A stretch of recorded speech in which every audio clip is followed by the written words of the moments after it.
Je vous mets la vidéo pour ceux qui n'ont pas TikTok. Là, je vais repartager la page pour TikTok, voilà. Et là, je vais vous la laisser écouter pour ceux qui n'ont pas TikTok. Alors moi, personnellement, j'ai souvent donc la plume, mais souvent, c'est les heures miroirs.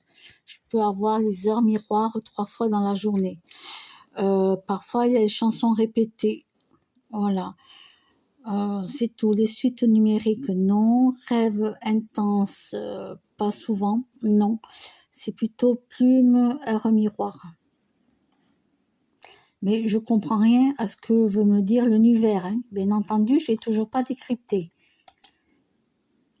Certaines choses étaient des signes. Au début, je les recevais par coïncidence, et un jour, j'ai compris que les coïncidences n'existaient pas. On va voir ensemble quel type de signes tu peux recevoir de l'univers, comment les intercepter, comment les comprendre et comment les décrypter. En premier lieu, les signes de l'univers, ils sont constants.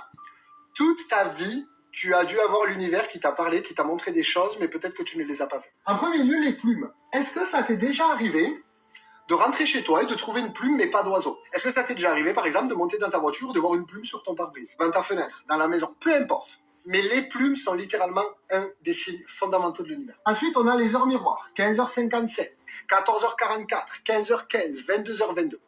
Ça s'appelle des synchronicités, ok? Je vais t'expliquer après qu'est-ce qu'il faut que tu fasses, surtout quand tu vois ces signes. Ensuite, il y a des rêves intenses. La plupart du temps, on ne se rappelle pas de nos rêves, mais il y a des fois, on va rencontrer une personne ou une situation dans un rêve et ça va être tellement intense que quand on va se réveiller, ça va nous bouleverser. Ça aussi, ça fait partie des signes. Ensuite, les chansons répétées. Par exemple, tu es en voiture, tu écoutes une radio, peu importe laquelle, tu tombes sur une musique, tu sors de ta voiture, tu rentres dans un lieu, centre commercial et tu retombes sur cette musique. Il y a une chance sur 1 million pour que ça arrive et pourtant ça arrive. Et ensuite, on a les suites numériques.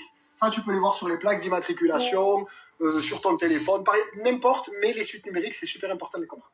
Ami, il faut savoir une chose, c'est que l'univers te parle et il faut absolument que tu apprennes à écouter. Moi, ce que je fais, et j'ai remarqué que ça m'a beaucoup aidé à comprendre, à chaque fois que je vois un signe, que ce soit une plume, une heure miroir, une musique répétée, peu importe, je m'arrête, je le note dans mon téléphone, quel était le signe, est-ce que c'est une plume, est-ce que c'est une heure miroir, qu'est-ce que j'étais en train de faire à ce moment-là, à quoi j'étais en train de penser, quel était mon état mental, mon état physique, qu'est-ce qui se passait dans ma vie. Et en fait, je me suis rendu compte que, par exemple, à chaque fois que je reçois des 2, j'ai toujours les mêmes pensées. À chaque fois que je reçois des 9, je fais toujours la même chose. Et ça, c'est super important de comprendre. Donc, parfois, l'univers va te dire que tu es aligné avec ce que tu dois faire, ou justement, à contrario, il va te dire qu'il faut que tu fasses attention parce que tu n'es peut-être pas sur la bonne voie.